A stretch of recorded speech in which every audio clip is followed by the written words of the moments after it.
reviews, news, deep dives into filmographies, and really whatever the hell we want to talk about from the movie world. This is the Vick Flicks podcast on Nashville Movie Dispatch. Welcome back for another episode of the Vick Flicks podcast right here on Nashville Movie Dispatch. I'll be your host for the show this evening, or this morning, I guess. I don't know. Whenever you're listening to it. I'm Stoney Keeley. You can follow me on Twitter at Stoney Keeley, all social media platforms. Check out all of our work at NashvilleMovieDispatch.substack.com. Of course, joined as usual by the co-host of the Vick Flicks podcast, the man whose namesake it bears. He is a board member of the Music City Film Critics Association. He is a member of the Southeastern Film Critics Association. He's our resident film critic here at Nashville Movie Dispatch, Mr. Big Shot himself, Brandon Vick. Brandon, how you doing today? Man, thanks for asking. My allergies are kicking my ass. Dude, same here. It's like every night around like 9 o'clock, I just go into a fit where my nose starts leaking, and it's the type where it's like, this is way too much information, but like there is nothing you can do to stop it. It's just running like a faucet, and my wife is disgusted by it. She's trying to figure out like what's causing it, and I don't know. I've never had allergies this bad, but the last couple of years it's been pretty brutal. Well, I did something I don't like, and now I'm paying for it, which I also don't like, because I weed-eat and mowed over the weekend. Yeah. We planted some stuff. We mulched, and I had to go back and get more mulch and more pavers and all this stuff. And then I would say, then the very next day it started. And now today, as I talk to you, I'm hoping I don't blow snot or chunks all over this mic. Well, nobody can see us. It's not a video. You'll hear it. You'll hear it. It's technically a video recording, but the video will never see the light of day. So it'll sound like slime hitting an AC unit. It's like Double Dare. Yeah, exactly. Here, you know how they used to always throw slime all over AC units. Yep. Yep. Part of that obstacle course where you had to get a flag up a nose. I miss Double Dare. I do too. And they tried to redo it, and it's not the same. And then they changed it, but I think they did a tour of it. Right? Yeah, Family Double. Yeah, like how they do Price is Right. So they should, they should bring back Double Dare, but for 90s kids. Like 90s kids can compete. So it's you and me out there, breaking our hips trying. No, that's What Would You Do? Is that where you had all those pies thrown in your face? What would you do? Oh man, that was like the family, but remember you had to sit in the. Yeah, I think that was What Would You Do? Yeah, because Double Dare was literally like them like doing different games, but then the obstacle course is where you won. It was like the Showcase Showdown. Yeah. And then there was Wild and Crazy Kids. I remember that. Yeah. I used to but that was outside. That. Yeah. Do you guys have, are you guys struggling with dandelions really bad this year? Yeah. It feels like they're everywhere, man. Oh, but my son loves it. Yeah, well, he's having a field day, I bet. Yeah.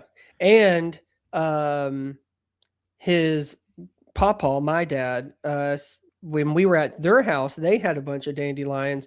And so up to that point, Oliver had been like picking them and blowing them. Mm-hmm. And pawpaw says, watch this, and starts kicking all those dandelions, and now that's what he does. So he learned something new, and then those flow up my nose. Probably that's probably what else is part of this. I'm pretty sure those are seeds. That's how new dandelions are born. So when you kick one, it just spreads, and then new dandelions form. But we've got really bad this year. We've got dandelions. We've got those like white flower weeds and the yellow ones.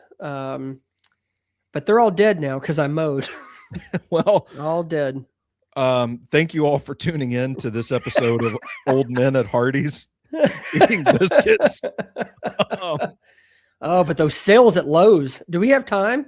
Oh man, what were you saying? $2 per bag of mulch. They're still there. They are? As of yesterday, they were. Yeah, because I had to go back and get more. I need to go get some because I got to remulch. Dude, what a crazy weekend. I went to like Lowe's and Publix. Whew. Ooh, man, Woo. I had to put some icy hot on my foot because I feel like Oh boy. something in my foot swelling up Hey, and it don't get hurts me really started. bad. I got arthritis in one of mine. Damn, man, that sucks. Yeah. This I is wonder how many 39. people. Yeah, I was going to say welcome to 40, I guess. I saw a video of a bunch of kids doing backyard wrestling on my Instagram the other Mm. day, and it brought back memories to the way I used to do the backyard wrestling, the way I used to like play kickball, play football, We do did tennis. anything. Remember? We go Yeah, hit the tennis ball. with like no regard for my well-being, just Frisbee throwing my golf. body all over the Oh yeah, you ground. did. Oh yeah. And now I look back on it and I'm like, you dumb fucking kid.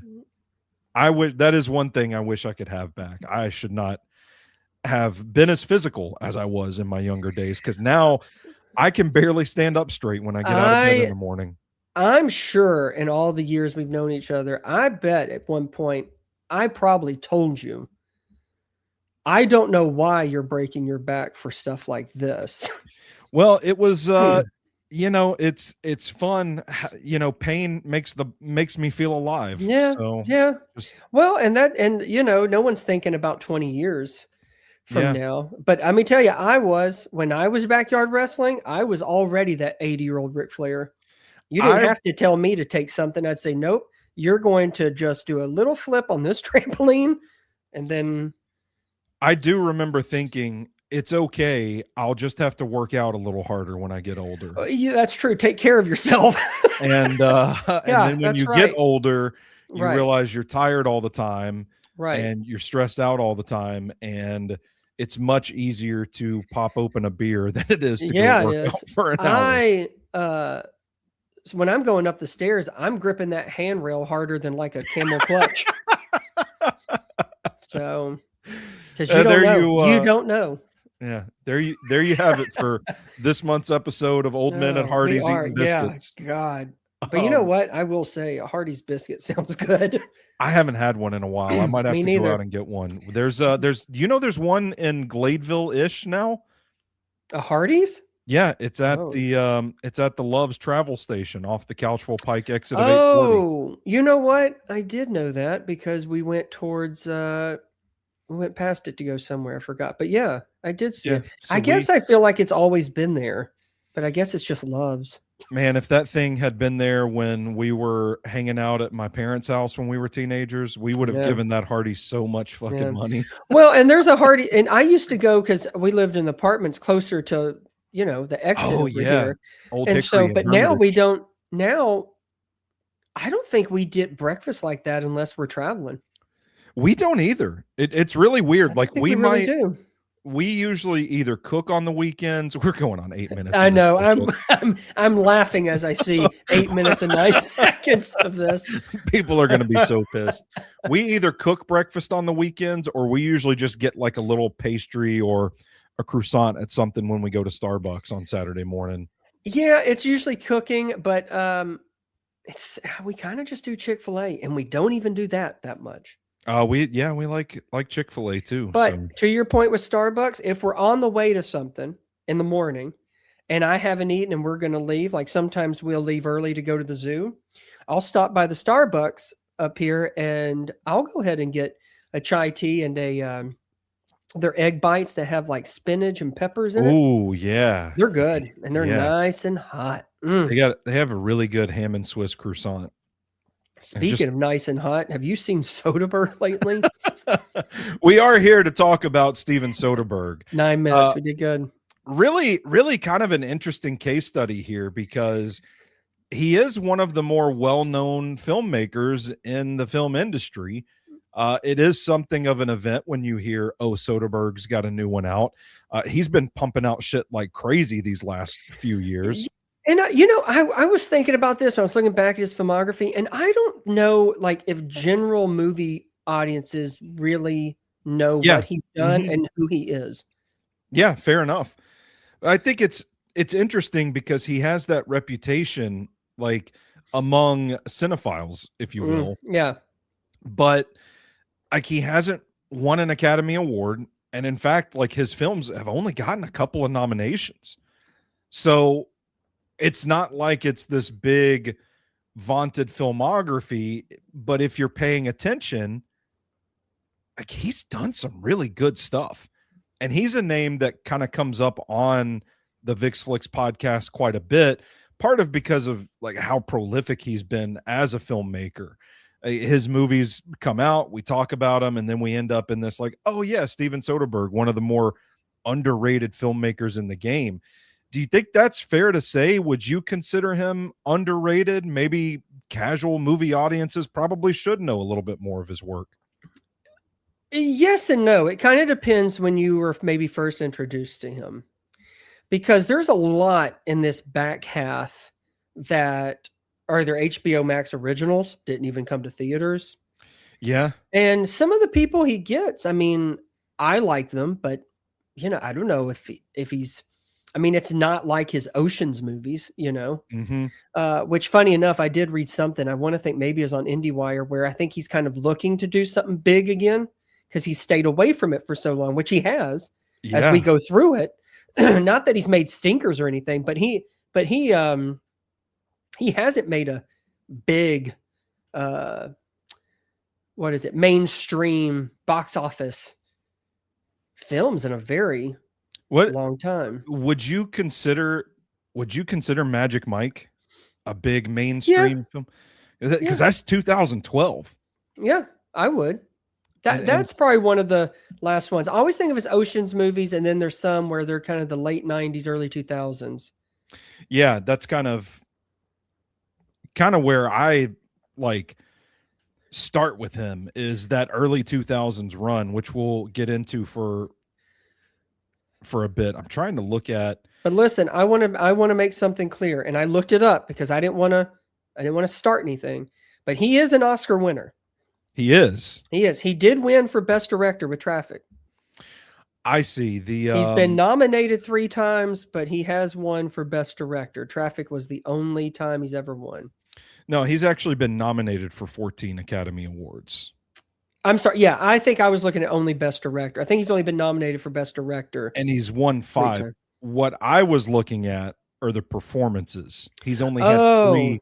He's only had 3 performances. So that's a mix up on my part. Because I was thinking, like, we're a lot more knowledgeable about Hardee's than we are about anything we're choosing to talk about. Like, how does this guy have the filmography he has, and the only 3 nominations he's gotten are for Julia Roberts, Albert Finney, and Benicio del Toro? That's right. Those are the only 3. That's right. Oh man, that's right. But no, he is an Oscar winner, and we all get to Traffic, but that was kind of his big one, even though he's been doing stuff for, I think, since the 80s. Yeah, his first directed feature is 1989, Sex, Lies, and Videotape, which I have not seen, but I know it was kind of championed at the time as like a really important work for indie filmmaking. Oh yeah, and it was a big thing at Sundance when, that like Sundance was really kind of finding its groove and establishing these new, filmmakers that Robert Redford has been credited because of Sundance. And, but I have never seen this one either, but I recently watched it for this, and I get the appeal. It's not one of my favorites of his, but I do get the appeal of it, especially in 89, but it's got a young Andy McDowell, James Spader, Peter Gallagher.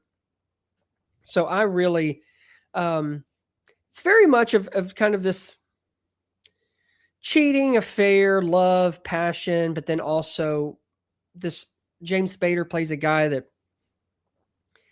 doesn't really find the interest in sex, but videotapes people kind of making their confessions about it. It's odd.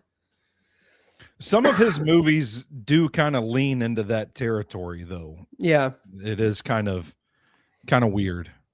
Yeah, they do, but there is a style that Soderbergh is known for now, and it's not really apparent and Sex, Lies, and Videotape. But I do think something that is worth noting, I think, is the storytelling and the performances, because the acting, like you said, it does play a big part in his films, and especially when it comes to casting. I think it says a lot, because sometimes, like as we go through, again, Ocean's movies, sure. I mean, I think that's pretty apparent on who would play people like that. That's based off, with Sinatra and the Rat Pack. But Yeah. there's a lot more casting that goes into it, and especially I think when you get into films like Traffic, for instance, the ensembles.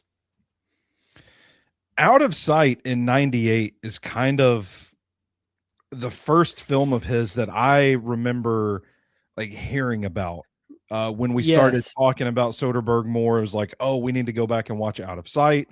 Yes. I would have Yes. thought that was one of his earlier flicks, but he has a run in the early to mid 90s. 91, he does Kafka, which is a biopic based on the life of Franz Kafka, the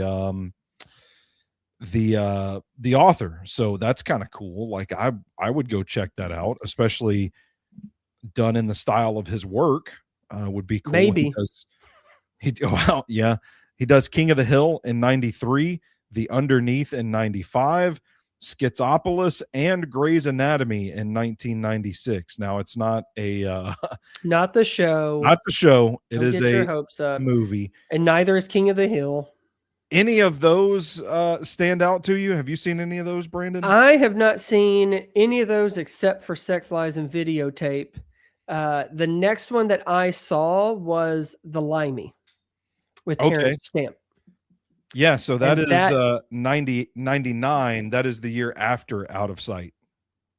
Oh, really? He did it after Out of Sight. Oh, wow. Out of Sight's 98. The Limey is 99. Wow. Okay. Then Out of Sight is the next one. And I just, full transparency, Out of Sight and The Limey are also two new viewings for me. Out of Sight has that Ocean's Soderbergh before Oceans.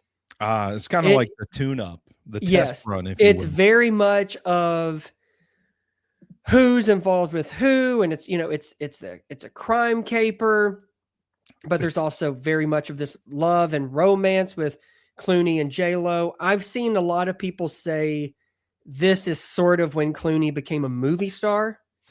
I was about to say, what is George Clooney's stock in 1998? Because you figure like J-Lo's coming off of like Selena and stuff, but they're still haven't. I'm trying to think. Vin Rames is in it. Every time he shows up, I mean, honestly, sometimes I forget in all the movies he was in, but I love him. That man has had a career. Steve Zahn is in it as a goofball, but I love him in it. And I had no idea Albert Brooks was in it. Oh, wow. Yeah. He kind of plays the guy that they're eventually trying to steal from, but they all it goes 2 years back and how, each of these characters met, and it was in prison, and Don Cheadle's in it as well. And he's kind of the main one that's trying to pull this off, who Clooney doesn't trust. And, John Cheadle plays a pretty bad guy, all things considered, with the other characters, but it has this style to it, and kind of like the editing that we're used to, and the kind of this pace. And I will say, it makes sense thinking now, because Out of Sight, I feel like, kind of established what we would say is,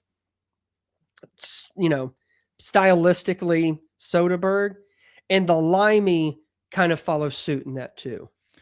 So Out of Sight, Clooney is coming off of technically The Thin Red Line is also 98. The Peacemaker with him and Nicole Kidman. Okay. Batman and Robin in 97. Okay. From Dusk Till Dawn and One Fine Day in 96. So, okay. So he's just getting started. So yeah, I think this is a movie star making character and film. And Soderbergh and Clooney ended up forming a business relationship. I think it was called, was it Smokehouse, or maybe that's Clooney's new one, but they were producing partners for years. Him and Soderbergh. Yeah. Out of Sight. Is this note true? This is the movie where Michael Keaton's character from Jackie Brown That's right. shows up. That's right. He's kind of the douchebag boyfriend of J-Lo, but he's come to town to sort of look into and investigate one of the crimes. And he's in it. He's only in one scene, and he's actually uncredited, but it is him. And he has a lovely conversation with J-Lo's dad, played by Dennis Ferreira. And part of it is that takes place in Miami, which is where he is. But it's funny because Michael Keaton's character, right? He comes in and he's literally like wearing like a leather jacket and a shirt that says FBI. And Dennis says, I forgot his character's name, but he's like, you ever wear a shirt that just says undercover? And Keaton does like his little laugh thing. And so it's a neat little scene, but knowing that I recently just watched Jackie Brown, it's fun. But yeah, same character. I don't know how Soderbergh got her, if Tarantino even cared, but he introduces himself, and that's him. How about that? That was cool. So that kind of gets us through the 90s real quick. But one thing about the Limey, because Terrence Stamp, who I've seen him in other movies, like My Boss's Daughter. But he is really, it's a revenge film because he's been in and out of prison overseas, and his daughter came to LA and she was murdered or killed. And so it's basically him coming in there, finding out what's going on, and he's on a revenge tour. And like Peter Fonda's in it as this kind of sleazy music producer who knew his daughter. But I love, and this is a thing with Soderbergh throughout, because you were talking about kind of his reputation, and there's not one genre that he probably has not done at this stage. He also is the type that will use the most state-of-the-art camera, but there's also where he has filmed things on iPhones. Very well. And the Limey, the way it's like disconnected editing, showing you stuff like you don't really know, like, oh, that must be from the past, or some of it's foreshadowing and it shows characters doing something else, but then that conversation really didn't happen there. It's very disjointed, but not like confusing.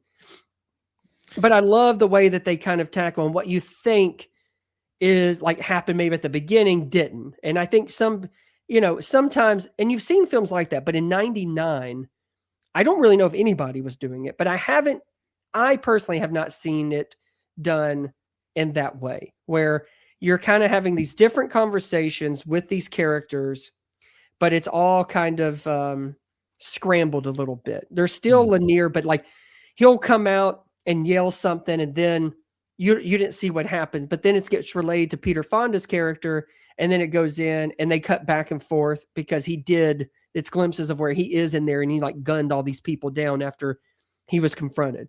Like it's really cool. It's got some cool music in it. And one of the things I read, and I forgot the name of the film, but for Terrence Stamp's character, he's talking about his wife, and Soderbergh shows scenes from one of Stamp's like earlier films when he's a younger man.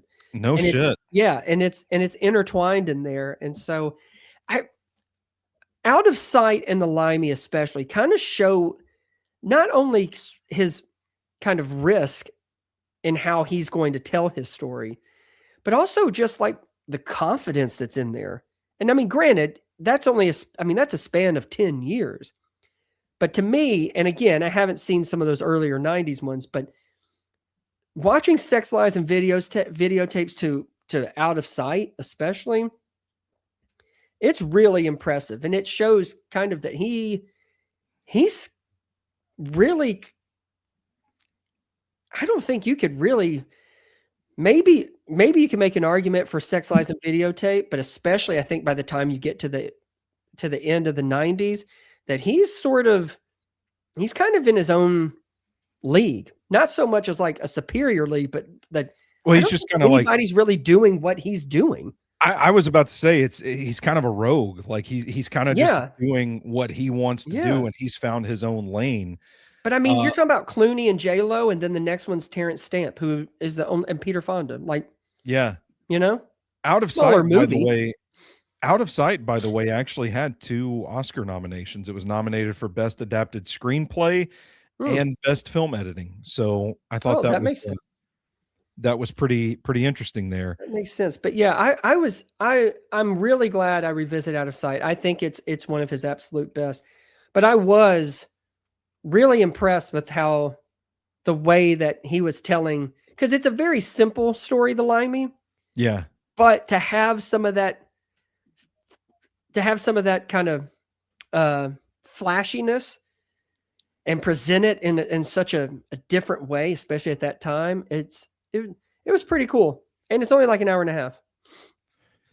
So that gets us to 2000, and in 2000, quite the year. Aaron Yeah, Brockovich and Traffic. So I would say these are probably two of his cornerstone efforts. absolutely. And I don't And even know if the people realize that he did Aaron Brockovich. yeah, well, it goes to like, and I think this is part of the larger conversation when we talk about Soderbergh's filmography, is that there is stuff like this in here where it just feels so completely different from the movie he did before Hmm. that you don't really see it. It's almost like there's not one uniform style here or one uniform genre Yeah, or he's always subject. changing it up. I think He's he's always always done changing it that. up. Yeah, Yeah. and he does it in the same year. Both of those films come out in 2000. Aaron Brockovich nominated for 5 Oscars. Traffic nominated for 5 Oscars as well. 10 nominations. Those movies win a combined 5 of the 10 nominations, with Traffic getting 4, Aaron Brockovich getting 1. And it's just kind of crazy to think like those 2 movies are the same filmmaker.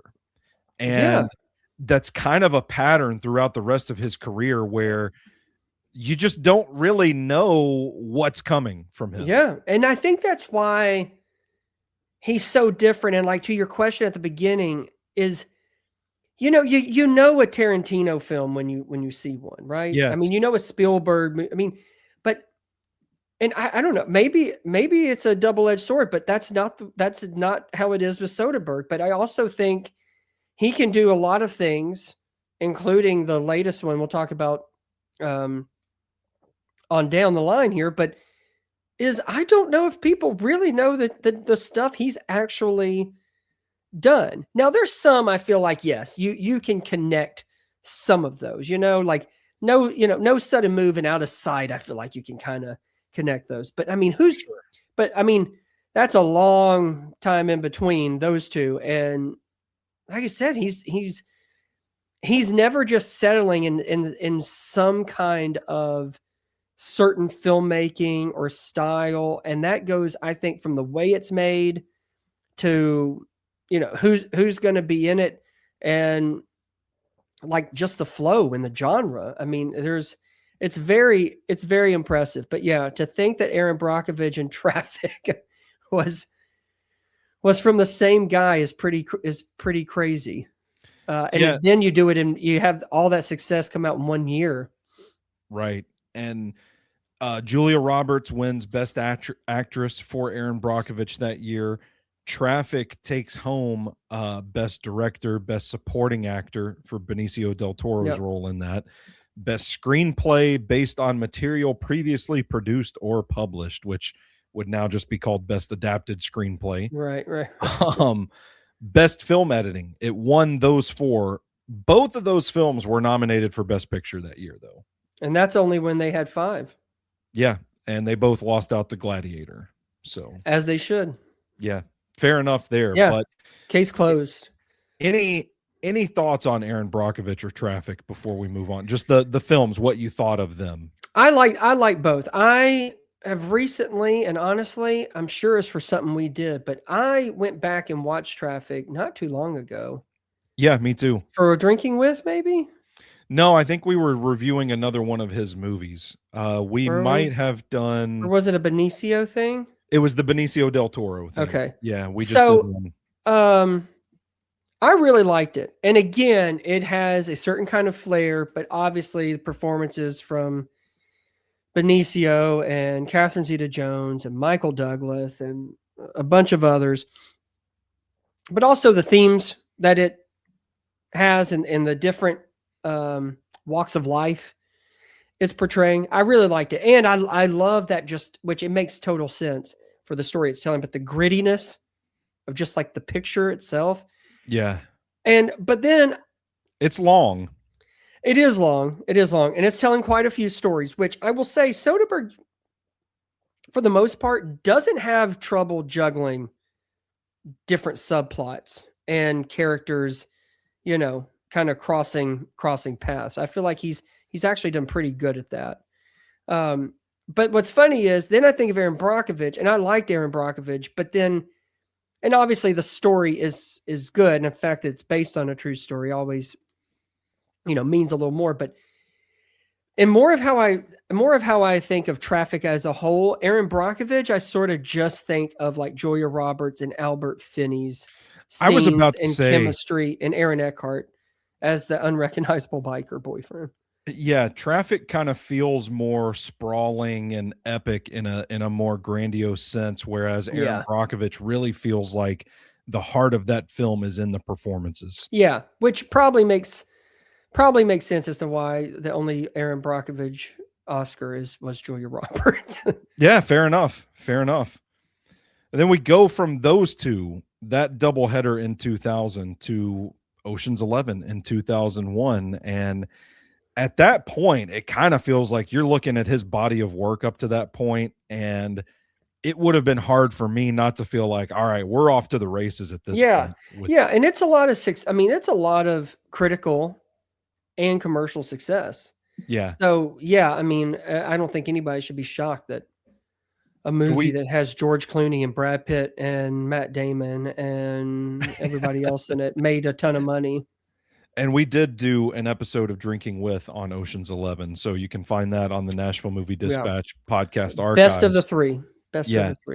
Yeah, to me, my opinion, they get a little worse each one, and it's not to say that they're bad. It's just I feel like that's one of those series that it's difficult to recapture the magic of the first one. Yeah, and again, this is based off the Rat Pack Sinatra one. Again, though, perfect casting to get all these kinds of people in it. And on top of like Pacino comes in later. Yeah. But yes, there's still, you can load up the movie with movie stars, but the story still has to be fun and entertaining. And while the first one did, I think, a nice job on just kind of like, again, the crime caper elements of it, and obviously the chemistry of the cast, it doesn't always feel rewarding. And I think it kind of proves the point as they did 12 and 13. Yeah. So, there's this weird theme we keep talking about with Soderbergh where it's almost like it's unpredictable. You don't really know what's coming next from him. So yeah, the 2000s, we get another Ocean's movie, Ocean's 12 in 2004. We get Ocean's 13 in 2007. 2008, we have Che Part 1 and Che Part 2.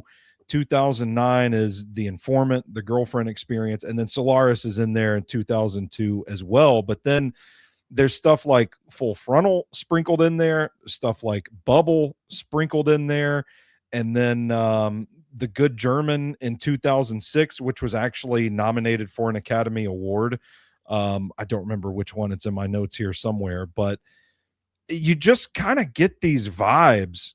It's just like you really...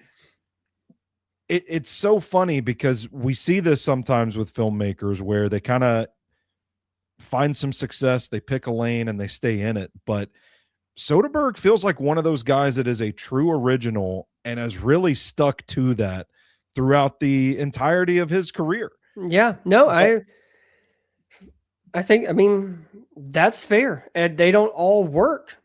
Yeah. Per se, but he goes for it, and you got to admire that. So what of that slate of his 2000s filmography stands out to you? I remember Che, and that was a great Benicio del Toro performance. The Bell Court here in Nashville actually did where you watch the whole thing. They did release it as a part 1, part 2. Mm. But but I saw it like with its own intermission, and it was like the original Bell Court before it did its beautiful renovation. Okay. Where you were crammed in the bathrooms. And I remember walking out to get food or something, and Keith Urban and Nicole Kidman were stuck in the bathroom line, the guys' bathroom line, trying to get to the second screen. Oh my. So I remember seeing them thinking it was a big deal. That is a big deal, to be fair. As far as the film, again, Benicio's fantastic. I do remember liking part 1 more than part 2. And those run times do. I mean, that feels like an undertaking. They that do feels drain like you. a commitment. Yeah, it is. It is. I remember I remember very little about Full Frontal. I just remember thinking this is one that has like a pretty good cast led by Julia Roberts that did not equal much. Yeah, I mean, was not a fan of it. There's a ton of people in that movie, and yeah. I remember Julia Roberts, and she has like a bowl cut or something. I mean, she has short hair. I just remember the poster. Well, now I want to go see it. Now I want to go watch it. And I couldn't even tell you what it's fully about, but I just remember thinking, yeah, for all the movie stars, this was a disappointment. I remember The Good German because it's kind of done in a very stylish black and white war movie that has George Clooney, which also, funny enough, I think I could be wrong, but I'm pretty sure The Good German is one of, if not his lowest rated film, which kind of surprises me considering just all the different stuff he's done. Yeah, it's Kate Blanchett, Tobey Maguire in that as well. It is kind of considered to be a bit of an homage to Casablanca. I can see that. There are some, the look, the style, that sort of thing. Received an Academy Award for Best Original Score, by the way. Oh, so that's about it. I may have seen Bubble.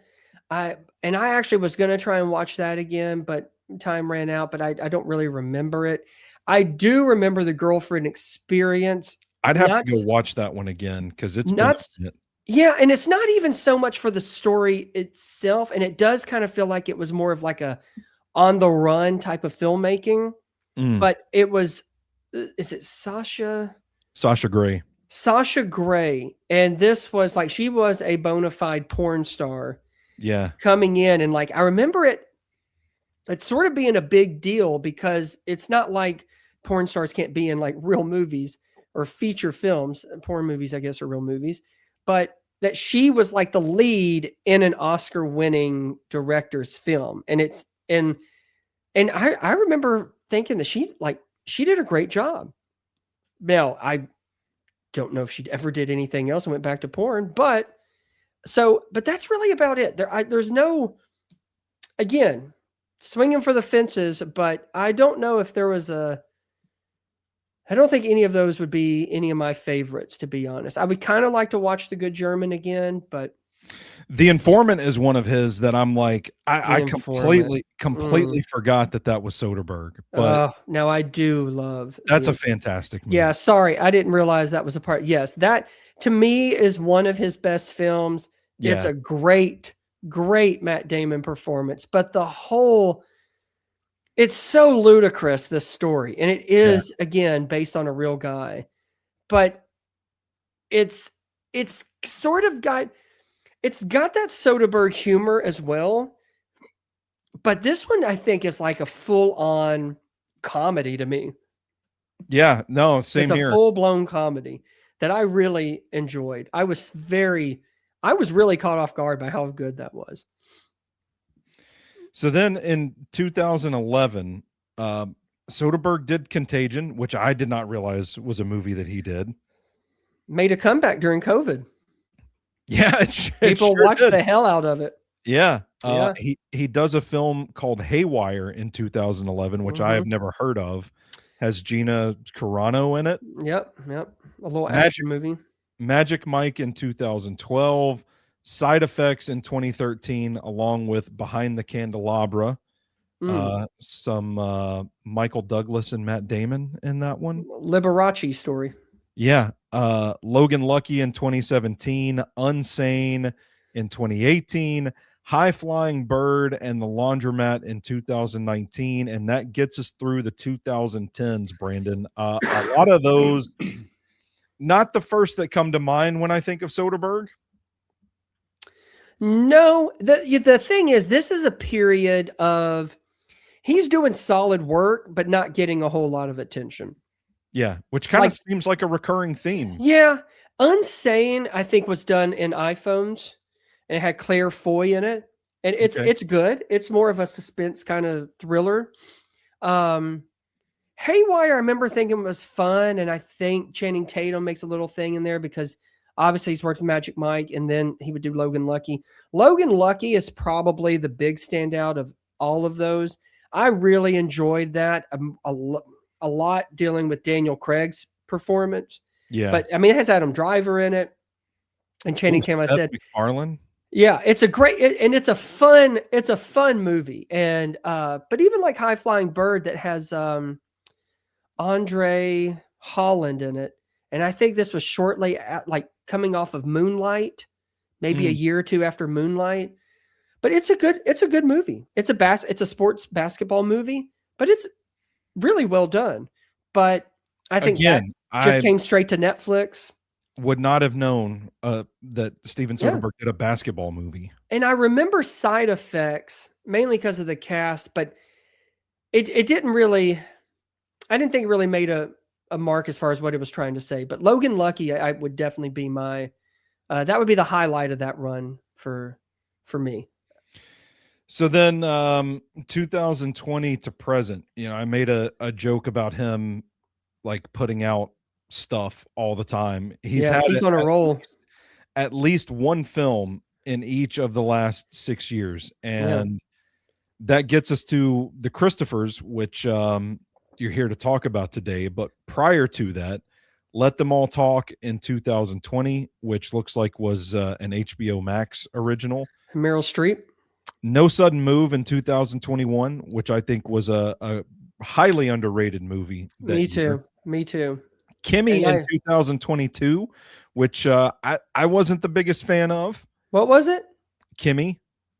Oh, yeah, it was Zoe Kravitz. Yeah. Yeah, I didn't mind that. I think for what it was good. But, I mean, forgettable, yeah.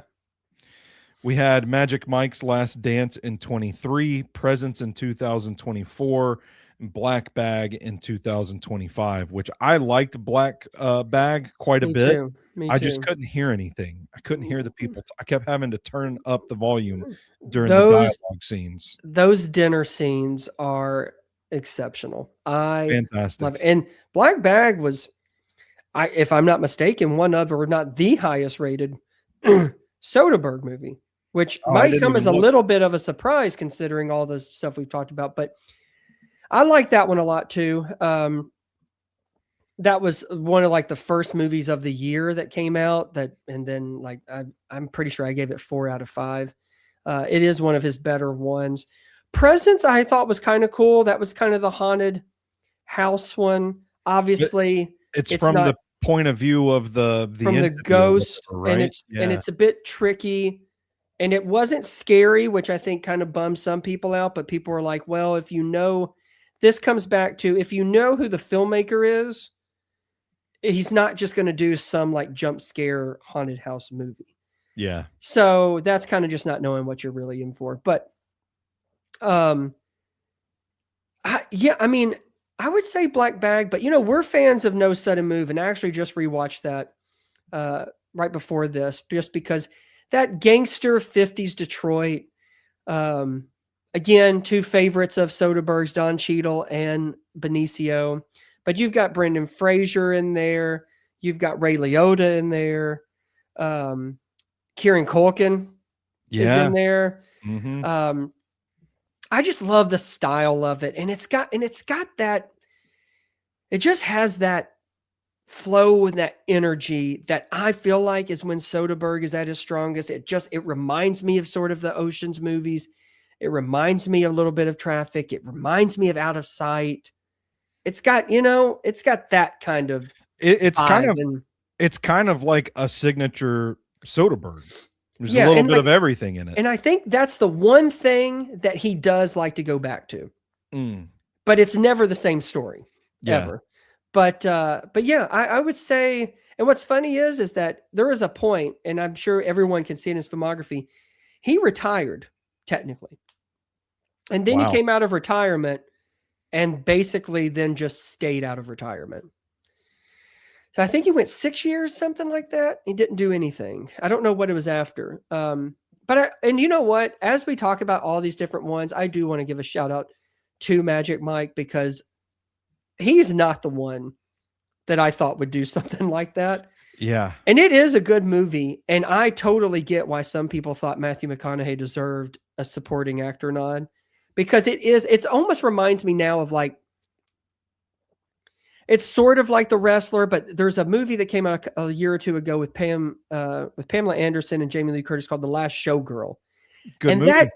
and that's kind of what Magic Mike was. It was kind of this, the aging of one and the beginning of another. And then now by the time it gets to The Last Dance, it's a shell of itself. But man, I really just appreciate Soderbergh.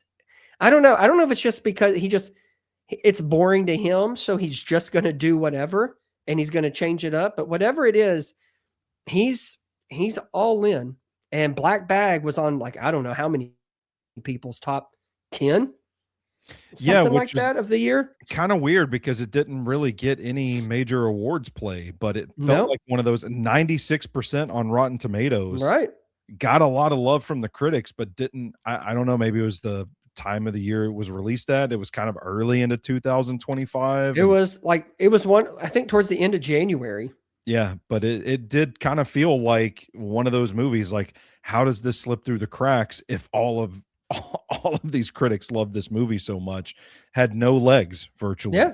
But that kind of felt like the case with No Sudden Move too, because it was one that I felt like, I mean, it's, gosh, I just had the list up. It's pretty up there in his Rotten Tomatoes rankings as well, but everybody saw it and liked it, but nobody was talking about it. So yeah. Well, and I think it's the case because it was just a Max original. Yeah, fair enough. And so was the Let's Let Them Talk that had Meryl Streep. And then Meryl Streep did the other one, The Laundromat. And I think that was that's Netflix one. It was Netflix, and it was one of his, I think it was like 42%. Yeah, I remember not liking that one. But I appreciate that he's, and I mean, I guess a lot of big filmmakers do this, but I just love where, like, if he does one movie with you, he'll probably do like maybe 2 or 3 in a row.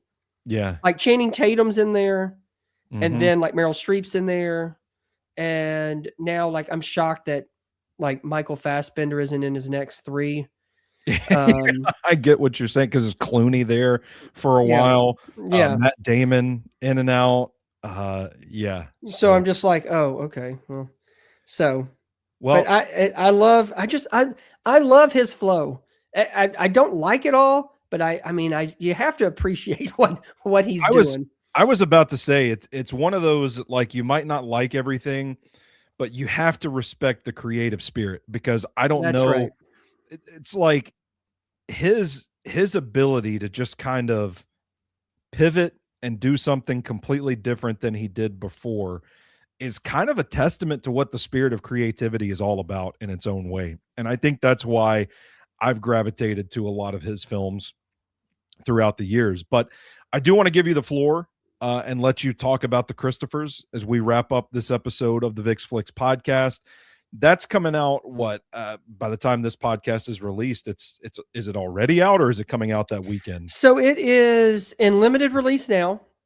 Okay. And then it will be probably and I would say more of a nationwide release starting Friday the 24th. I know it'll be playing here in Nashville. They're going to be playing it at the Belcourt. So but let me just do a quick rundown of what the Christophers is about here. So the Christophers is, and this is per IMDb, the children of a once famous artist hire a forger to complete some unfinished, long ago abandoned canvases so they'll have an inheritance when he dies. So this is starring the wonderful Sir Ian McKellen, along with, let me make sure I get this right, Michaela Cole. I just want to say Michaela, but it's Michaela Cole and Sir Ian McKellen. And The Christophers is another one of these kind of small films by Soderbergh, but doesn't mean that it's not impactful. I found this to be a fascinating chamber piece / crafty art caper with two exceptional performances from McKellen and Cole. She's calm and shows real self-restraint. He, on the other hand, has an abundance of spry wit and is charming, or maybe it's more of kind of a sophisticated sassiness. But he can also just be a huge arrogant prick.